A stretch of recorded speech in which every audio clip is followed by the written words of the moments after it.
명태균 사퇴 게이트가 나라를 온통 흔들고 있습니다. 행안위 국정감사에서 명태균 여론조사 의혹을 깔끔하게 잘 정리해주신 조국혁신당 정춘생 의원님의 질의 동영상 보시죠. 명태균 씨 관련해서 질의하겠습니다. 명태균 씨는 지난 10월 6일 모 언론과의 인터뷰에서 내가 했던 말이 20분의 1도 안 나왔다. 입 열면 진짜 뒤집힌다. 내가 감옥 들어가면 한 달 만에 이 정권 무너질 것이라고 했습니다. 또 7일 밤 보도된 모 언론과의 인터뷰에서 내가 검찰 조사를 받게 되면 잡아 넣을 건지 한 달이면 하야하고 탄핵일 텐데 감당되겠나 라고 경고했습니다. 그만큼 대통령 부부와 밀접한 관계에 있고 이 정권의 리스크를 손에 쥐고 있다는 뜻으로 들립니다. 자료 한번 보겠습니다. 명태균 씨가 운영하는 미래한국연구소가 선관위로부터 고발 또는 과태료 조치를 받은 내역들입니다. 무려 8차례에 걸쳐 고발 및 과태료 경고 조치를 받았습니다. 위반 유형을 보면 표본의 대표성 미확보, 허위자료 제출, 자료 미보관 등으로 선관위로부터 수차례 고발을 당했습니다. 즉 여론 조작의 가능성이 있다는 것입니다. 이게 얼마나 심각한 사안인지 사무총장님 알고 계시죠? 네. 다음 자료 보시겠습니다. 명태균 씨는 지난 2021년 4월부터 2022년 3월 8일까지 대선 직전까지 대선과 관련하여 총 81차례 여론조사를 진행합니다. 공표된 여론조사 58건 외에도 자체 조사 14건, 대선 직전에는 매일매일 3,000명 이상의 면밀조사도 9차례 실시합니다. 총 금액 3억 7,520만 원에 달하는 규모입니다.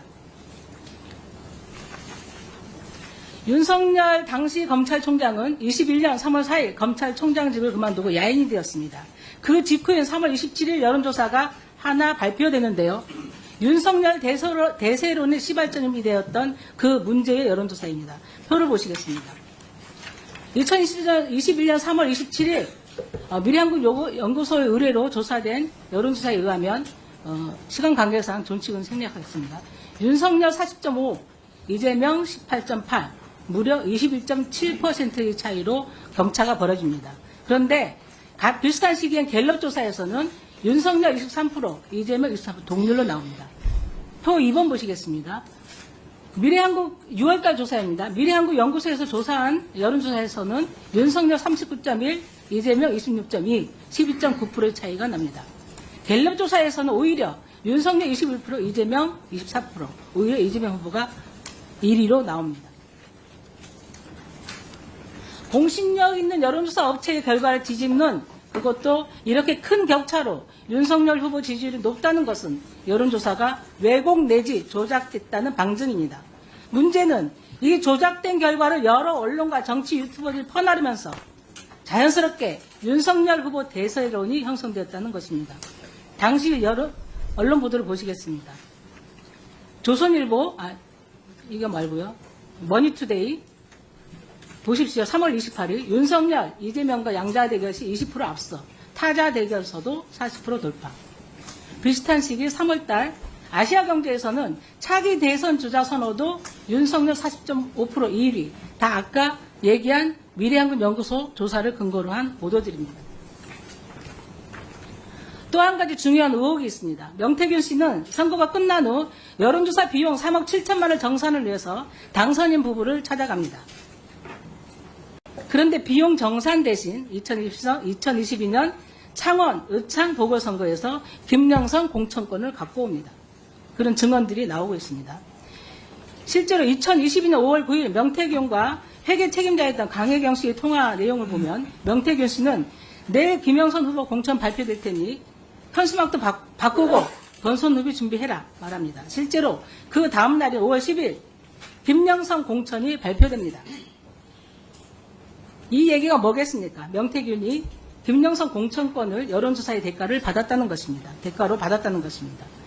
미래한국연구소가 실시한 81차례 여론조사 비용은 선관위 회계에 국민의힘 선관위 보고된 국민의힘 회계보고서에 어디에도 기재되어 있지 않습니다. 쉽게 정리를 하면 윤석열 후보가 명태관한테서 3억 7천만 원에 달하는 여론조사를 무상으로 제공받았습니다. 이 과정에서 여론조작을 통해 윤석열 대세론이 형성되고 그 덕분에 윤석열 후보가 국민의힘 대선 후보 경선에서 승리합니다. 결국 대통령으로 당선되었습니다. 그 대가로 윤석열 대통령은 22년 6월 실시된 창원 의창 보궐선거에서 아무런 연고도 없는 김영선 후보를 공천했다는 의혹을 받고 있습니다. 다음 자료 보시겠습니다. 대통령 부부의 각종 의혹에 대한 법 위반 사항을 정리해 봤습니다.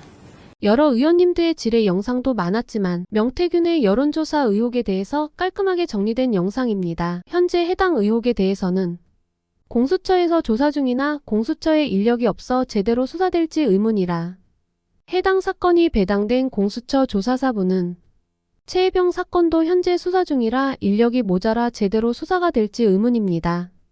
그래서 하루빨리 상설특검으로 처리해서 수사가 이루어져야 합니다.